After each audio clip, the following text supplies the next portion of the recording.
Der Frankreich-Block ist heute wieder in der französischen Botschaft in Berlin. Bonjour. À côté de moi, c'est Nathalie Gagnard. Bonjour madame. Bonjour monsieur. Vous êtes attaché de coopération éducative et vous êtes le chef du bureau de la coopération linguistique et éducative. C'est correct, n'est-ce pas? C'est correct. À l'ambassade de France en Allemagne, au sein du service culturel et de l'Institut français d'Allemagne. Merci. Ma première question porte sur l'enseignement du français. Comment se porte-t-il aujourd'hui en Allemagne? L'enseignement du français aujourd'hui en Allemagne, il stagne. Il pourrait se développer encore. Il est à un léger recul aujourd'hui. Très concrètement aujourd'hui, nous sommes en 2014-2015, d'après les chiffres des statistiques. On est sur 1,6 million d'élèves allemands apprenant le français. Et donc ça correspond à 19,2% de la population scolaire primaire et secondaire. Quel Bundesland fait le mieux pour le français? Alors actuellement en termes de pourcentage, c'est la SAR et il faut saluer la stratégie 2040 de la SAR qui fait de son land un land bilingue. Et d'ailleurs on peut aussi se rappeler qu'à la fête de la francophonie en mars dernier à Berlin, la SAR était membre de la fête de la francophonie et cette année avec la Belgique et un autre partenaire du Sud, la SAR fait partie du comité organisateur de la fête de la francophonie. Grâce à la Frankreich-Stratégie de Madame Kramp-Karrenbauer. Exactement, qui était l'ancienne plénipotentiaire. Et là, en SAR, on peut noter 62,1% d'élèves apprenant le français en Allemagne. Mais en termes de nombre, par exemple, la Nordrhein-Westfalen est à 18,6%. Il y a 4 Länder où le pourcentage d'élèves apprenant le français est supérieur à la moyenne nationale. Donc, c'est-à-dire 19,2%. Il s'agit des 3 Länder frontaliers avec la France. Donc d'une part le Baden-Württemberg qui est à 27,8%, la Rhénanie-Palatinat avec 24,3% et comme je disais à l'instant, la Sarre 62,1%, ainsi aussi que le Land central de Thuringe 24,5%.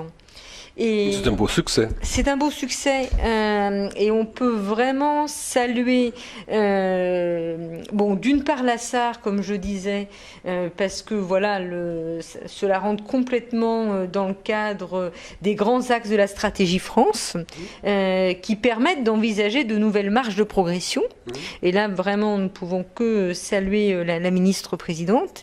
J'ai une belle interview avec elle sur le blog sur la Frankreich-Stratégie. C'est très bien. Par exemple, par rapport à la Thuringe, c'est aussi un choix structurel parce qu'aujourd'hui, 24,5%, cela maintient ce land, un land de l'ex-RDA, cela le maintient à la 3e position au niveau fédéral en termes de pourcentage. Pourquoi? Parce que c'est aussi un résultat de la politique volontariste que mène le ministère de l'Éducation de Thuringe. C'est un land où la promotion du plurilinguisme commence en primaire. D'autre part, c'est un land qui a avancé. En fait, c'est l'avancement du début de la langue vivante numéro 2 en 5e classe, donc ce qui correspond à la 6e en France. Et c'est aussi un des landes qui a mis comme obligation la nécessité d'apprendre 2 langues vivantes jusqu'au baccalauréat. Donc, sans rupture à la 10e classe. Et c'est aussi un land qui a favoriser l'ouverture de sections bilingues, anglais et français, et le développement de sections bilingues et de la BIBAC. Donc là, on voit clairement que les lenders qui font un choix politique et structurel, il y a des résultats parce qu'on n'est pas du tout géographiquement dans un land qui est près de la France. Par contre, c'est aussi un land qui a une très très grande coopération décentralisée avec la Picardie, avec l'Auvergne. Donc cela démontre encore une fois que plus il y a des partenariats éducatifs, plus il y a de la mobilité, s'il y a des changements structurels en amont, on peut être sur un développement du français. Et j'en profite pour rappeler que à la dernière réunion des recteurs et des ministres le 7 et 8 juin dernier, 3 thèmes étaient prioritaires. La question bien évidemment de l'intégration et aussi la promotion de la langue du partenaire et le partenariat éducatif, scolaire entre établissements. Que le Brandenburg, il n'y a pas la rupture en 10e classe. La langue vivante 2 est obligatoire jusqu'à l'abitur. Et il y a 6 länder où le français est vraiment en dessous de la moyenne, mais en même temps où il y a une volonté aussi de développer le français. Donc c'est essentiellement Brême et la Basse-Saxe. Et là, il y a une volonté de développer ou de redévelopper la coopération décentralisée, notamment en Basse-Saxe avec la Normandie. Et le Hambourg est à 15,4%. Je viens de parler avec M. Scholz récemment. Et là, voilà, il y a aussi une forte volonté de Hambourg pour développer. Et aussi dans la logique de l'année du français à Berlin en 2017, qui va être lancée très prochainement, là, au mois de novembre 2016. Hambourg est intéressé pour porter en 2018 une année du français. Moyens avez-vous à votre disposition pour soutenir la promotion de l'enseignement du français? Alors, la première chose que j'ai envie de répondre, ce n'est pas un moyen pour moi, c'est plutôt des acteurs. Et l'acteur aujourd'hui le plus principal, ou l'acteur principal, les acteurs principaux de la coopération franco-allemande, en matière de coopération éducative et de coopération linguistique, ce sont les enseignants et les enseignantes, et ce sont les professeurs de français en Allemagne. Donc ce sont pas des moyens, mais ce sont des acteurs, et pour créer un partenariat, il faut des acteurs, et il faut aussi des acteurs engagés, et des acteurs avec qui on peut travailler ensemble et développer, et il faut aussi une diversité d'acteurs. Donc là, j'en profite aussi pour signaler, valoriser le congrès de la Fédération des profs de français à Leipzig, qui se situera juste après la foire de Leipzig, à fin mars, et voilà, je ne peux que inciter à être nombreux. L'ambassadeur sera présent. Il a confirmé. Et quand j'évoquais la diversité des acteurs, parce que pour travailler, en fait, pour agir dans un environnement, on ne peut pas agir seul. Il faut agir avec une diversité de partenaires, une diversité d'acteurs, et de travailler ensemble, en fait. Et dans ce cadre-là, et d'un partenariat, je sais, qui s'intensifie de plus en plus entre la FODF, donc la Fédération des profs de français, avec la Fédération de la société civile, donc la Fédération des sociétés franco-allemandes. Là encore, on est vraiment sur des acteurs qui travaillent sur le terrain, au niveau local, qui mobilisent des adultes, des jeunes, et qui sont convaincus de cette coopération franco-allemande. Donc les moyens, ce sont des acteurs et des partenaires.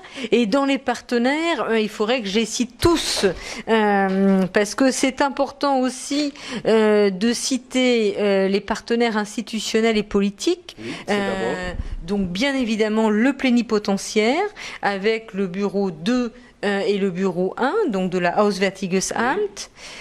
C'est aussi, ou même en premier, les 16 ministères de l'éducation. Oui. Est-ce que je pourrais encore ajouter que le plénipotentiaire à Hambourg, c'est le plénipotentiaire pour les affaires culturelles dans le cadre du traité de l'Élysée. C'est Olaf Scholz. Tout à fait. Qui nous a reçus récemment pour une interview. Et l'autre, le plénipotentiaire sur le plan fédéral, c'est le ministre d'État Michael Roth, dans le Auswärtiges Amt à Berlin, qui va nous recevoir très prochainement pour une interview. Tout à fait, tout à fait. Mais le ministre plénipotentiaire pour l'éducation, c'est bien Olaf Scholz. Et donc c'est vraiment le pendant de la ministre de l'Éducation. Et c'est important aussi de rappeler le rôle important de la KMK, la Kultusministerkonferenz, avec sa présidente, Madame Bodegan, qui est la ministre de l'Éducation de Brême. J'ajouterais dans les moyens deux choses encore. Oui. L'importance du multi-partenariat, donc l'importance de travailler avec l'ensemble des partenaires, comme l'OFAGE, comme l'AEFE qui est le réseau des établissements scolaires français et qui joue aussi un rôle important pour l'enseignement bilingue en France, à côté des autres dispositifs qui existent sur l'enseignement bilingue, comme par exemple Certilingua, Europaschule. Et je dirais un dernier mot par rapport aux moyens, c'est pour la coopération éducative et linguistique, l'ambassade, le ministère des Affaires étrangères privilégie la question de privilégie la promotion du français et donc a mis à disposition pour l'Allemagne un réseau d'attachés de coopération pour le français qui travaillent en étroite coopération avec les 16 ministères de l'éducation. Et il se trouve dans les instituts français, n'est-ce pas? Il se trouve dans les instituts français, exactement. Donc n'hésitez pas à les rencontrer à l'Institut français de Düsseldorf, de Leipzig, de Hambourg, de Stuttgart, de Mainz, de Brême. Et de Düsseldorf. Je pense que je n'en ai pas oublié. Et bien évidemment, ici à Berlin, l'attaché de coopération pour le français travaille ici à l'ambassade de France et en même temps pour Berlin. Et par rapport aux... Le réseau des ACF, ils sont situés dans les instituts français et ils travaillent en étroite coopération avec jusqu'à 2, 3, 4 ministères de l'éducation. Les élèves, les apprentis peuvent profiter des échanges franco-allemands, mais aussi les plus petits, les enfants des jardins d'enfants peuvent en profiter. Qu'est-ce que vous pouvez leur offrir ? Alors là, je ne peux que valoriser, ou en tous les cas mettre l'accent sur le travail qu'a mené l'attaché de coopération pour le français en Bavière, Christine Fourcault, qui a mené son action jusqu'à fin août dernier. Donc, dans le cadre de sa mission, soutenue par le consul général et dans le cadre de son action aussi au sein de l'Institut français de Munich, en étroite coopération avec la ville de Munich, elle a initié la sensibilisation à la langue française dans les kitas et les kitas publiques. Oh. Et donc, on est aujourd'hui sur une réflexion pour une poursuite de ce travail-là en Grundschule, parce qu'il s'agit en Bavière. On ne peut que valoriser l'action autour de la promotion, de la sensibilisation de la langue française dans les kitas, avec une implication de la ville de Munich qui a décidé d'instaurer dans certaines, pas toutes, mais dans certaines kitas à Munich, la sensibilisation du français. On pourrait imaginer une suite pour que la continuité de l'apprentissage puisse être assurée. Parlons du prix des lycéens 2017. Chaque année, ce concours rassemble beaucoup de jeunes élèves de tous nos Bundesländer autour de la lecture en langue française. Comment voyez-vous les résultats de ce concours ? Ce concours, c'est avant tout la possibilité pour les jeunes d'apprendre la démocratie participative et la démocratie représentative. Les jeunes découvrent la littérature française, les jeunes lisent, les jeunes découvrent ce qui fonde la littérature actuelle française et francophone. Et derrière, il y a aussi ces jeunes qui débattent en français entre eux, qui osent exprimer leur avis, qui doivent se positionner, qui doivent expliquer pourquoi eux choisissent ce livre. Et surtout, quand ils sont élus par leur classe, ils doivent défendre la position d'un collectif, la position de leur classe, devant un jury régional et ensuite un jury fédéral.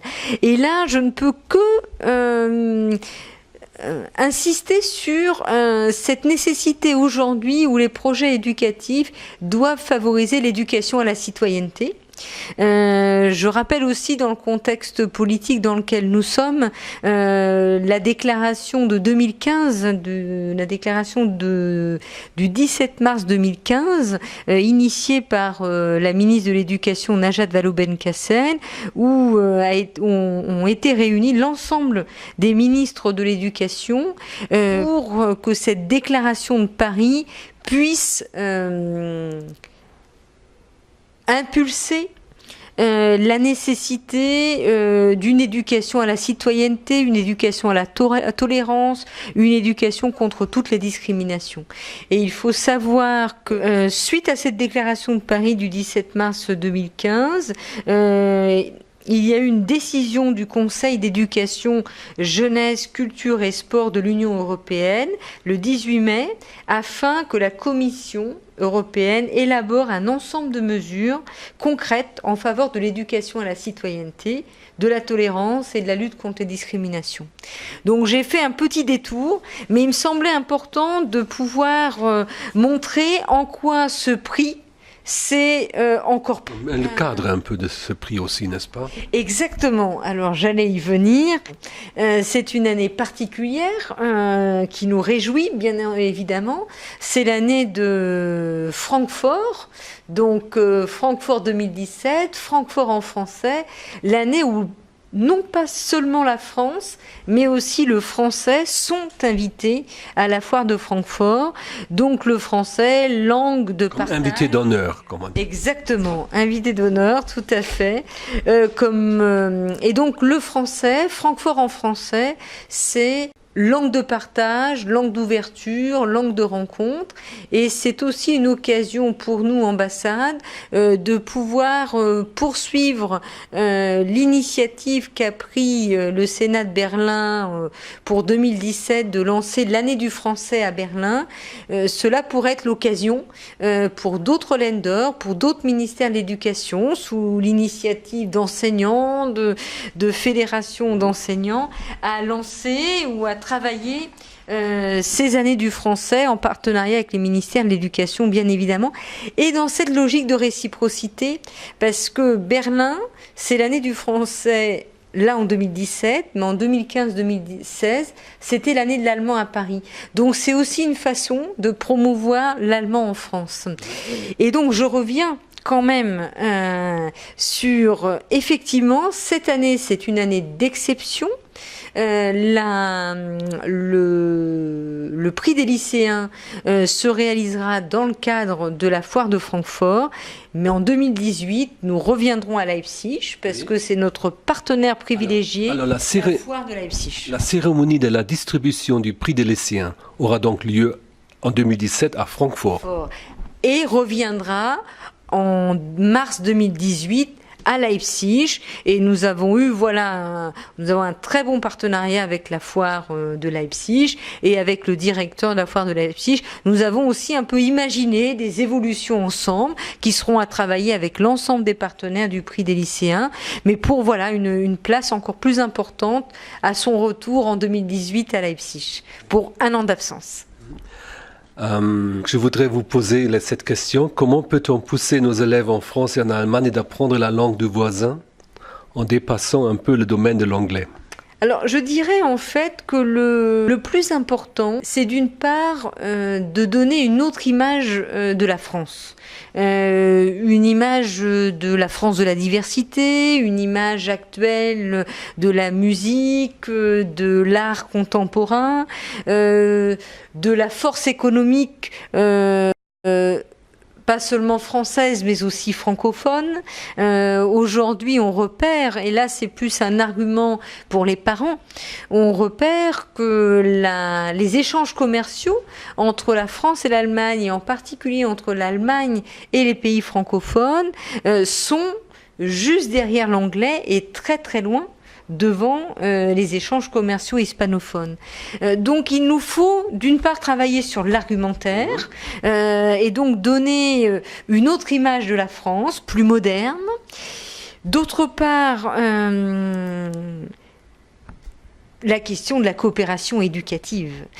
Plus les ministères de l'éducation travailleront avec les académies, plus ils développeront des échanges scolaires, des partenariats scolaires, plus les jeunes accueilleront et partiront, ils auront envie d'apprendre la langue de l'autre. Ça, la question de la coopération éducative, du partenariat entre académies et landes, et surtout de la mobilité, cela me semble extrêmement importante. Et puis, je l'évoquais tout à l'heure, la nécessité de vivre des activités ensemble. Et moi, je pense que le sport peut représenter aussi un levier important pour rendre accessible le français et que ce ne soit pas dans la tête seulement une langue de filles, comme c'est parfois souvent considéré, et donc voilà, de donner envie à filles et garçons d'apprendre la langue, et c'est parfois aussi considéré comme une langue de sciences humaines, sans se rendre compte de toute la capacité, l'innovation scientifique en France, et on pourrait par exemple imaginer beaucoup plus de croisements entre des chercheurs français ou des scientifiques français ou un prix Nobel qui va rencontrer des élèves et qui échangent pas sur le français, mais qui échangent sur la science, où le sportif, il va vivre une activité, il va échanger sur le sport. Et là, il y a vraiment cette nécessité de faire un détour. On apprend une langue parce qu'on a envie, avec cette langue, de l'utiliser. Je me rappelle par exemple l'interview que j'ai fait avec Serge Bouchardon dans l'université près de Paris, qui est un spécialiste de e-book. Et c'était fascinant comment il m'a répondu. Pensez-vous que les classes Abibac sont suffisamment connues de la part des élèves en France et en Allemagne? Non, pas assez. Il faut en effet continuer à le faire. Il faut soutenir, par exemple, après-demain.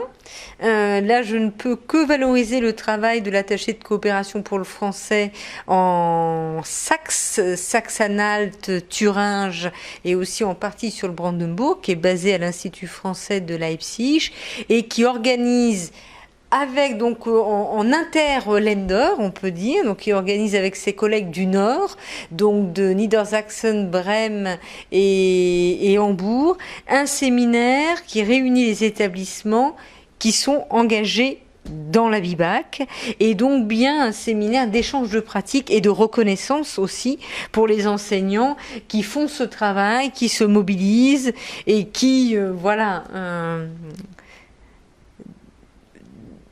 donnent de leur temps pour que l'enseignement bilingue soit développé et accessible à tous et à toutes. Nous avons parlé de plusieurs projets. Quel bilan en tirez-vous ? Il me semble aujourd'hui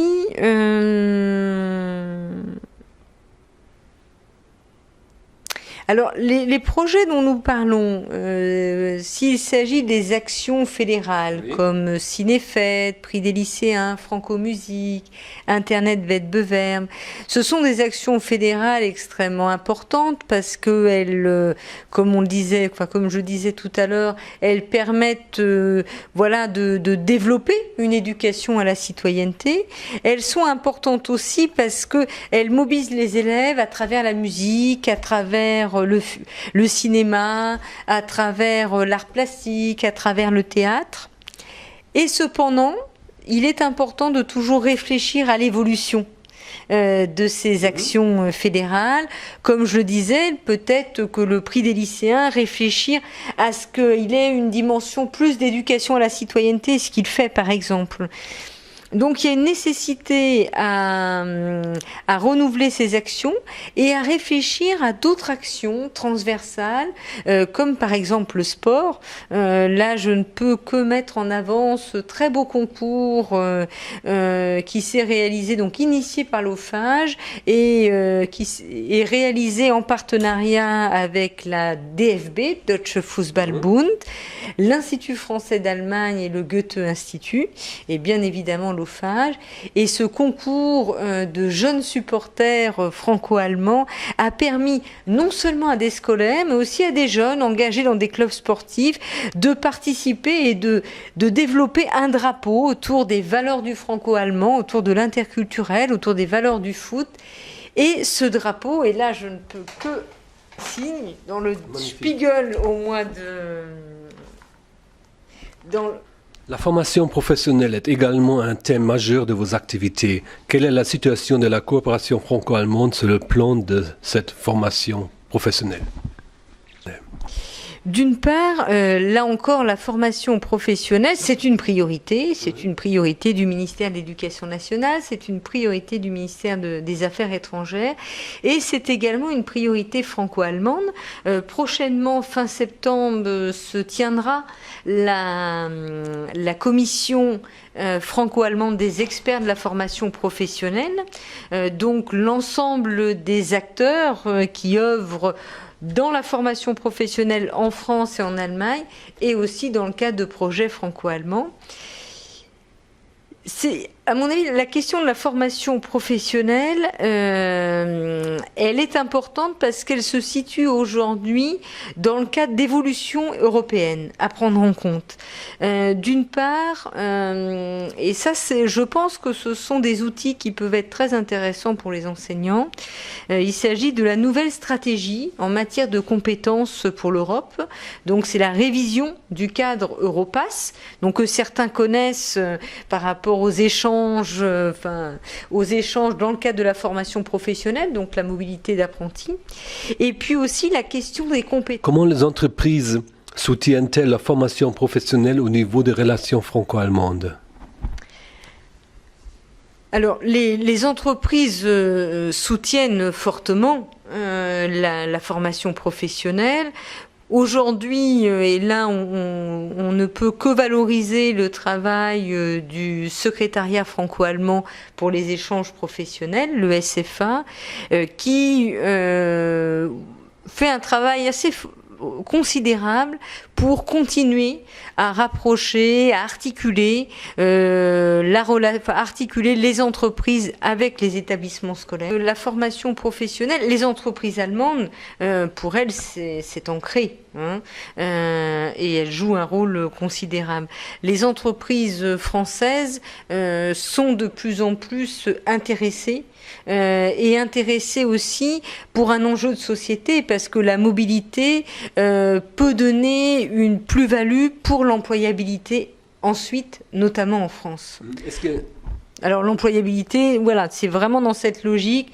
Après une mobilité, j'acquiers des compétences et j'ai plus de chances sur le marché du travail. En fait, ce qui me semble intéressant à mettre en avant pour la formation professionnelle dans le cadre de la coopération franco-allemande, en tous les cas, c'est une priorité que nous sommes fixés, ambassade de France, avec l'ambassade de France et Institut français d'Allemagne, avec le réseau des attachés de coopération pour le français. Il y a 3 axes.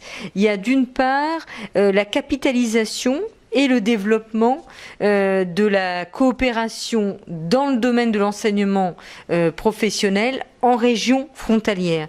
Il y a eu plusieurs expérimentations entre Nancy, Metz, Strasbourg et le Baden-Württemberg, notamment une qui nous semble intéressant à mettre en avant et qui fera l'objet d'un bilan à la commission des experts sur la formation professionnelle en septembre prochain. C'est l'expérimentation de l'Asubi Bac Pro. Donc on est vraiment, l'Abibac est quelque chose, voilà, est un outil formidable pour l'enseignement bilingue. Et là, l'Asubi Bac Pro, ce serait un peu le pendant entre les Auszubildende et les bacs professionnels, une expérimentation avec un retour très positif entre l'Académie de Strasbourg, Nancy-Metz et le Baden-Württemberg. Et nous sommes en réflexion sur une mise en perspective entre le Land de Hesse et de l'Académie de Bordeaux. Et un deuxième axe qui nous semble important et que je n'ai pas du tout évoqué, parce que le troisième, j'avais posé l'importance de soutenir la visibilité et la reconnaissance du SFA. Mais le deuxième axe de la formation professionnelle, c'est de continuer à développer des filières franco-allemandes en lycée professionnel. On est actuellement sur les bilans de mi-parcours des expérimentations de Bordeaux et de Hesse dans le domaine de l'aéronautique et de Metz et de Sarre dans celui de l'automobile. Donc là, il y a une perspective entre la Bavière et Besançon autour d'une filière bois. Et cette question des filières franco-allemandes, nous semble un levier important. Et après, globalement, on fait dans ce que je vais dire, on crée des ponts entre l'enseignement professionnel et l'enseignement général. Pour revenir à votre question tout à l'heure sur le lien entreprise-école. La dernière réunion qui a réuni le réseau des attachés de coopération professionnelle, nous avons décidé vraiment de renforcer ce lien entre entreprise et école, d'une part par faire venir des chefs d'entreprise dans les classes pour échanger, discuter, organiser des stages découvertes dans les entreprises. Et là, je ne peux que mettre en avant l'initiative de l'OFAGE autour de ce programme qui s'appelle Journée de découverte et qui permet de faire rencontrer à des élèves le milieu professionnel et particulièrement le milieu de l'entreprise. Je vous remercie de vos réponses. Merci beaucoup à vous.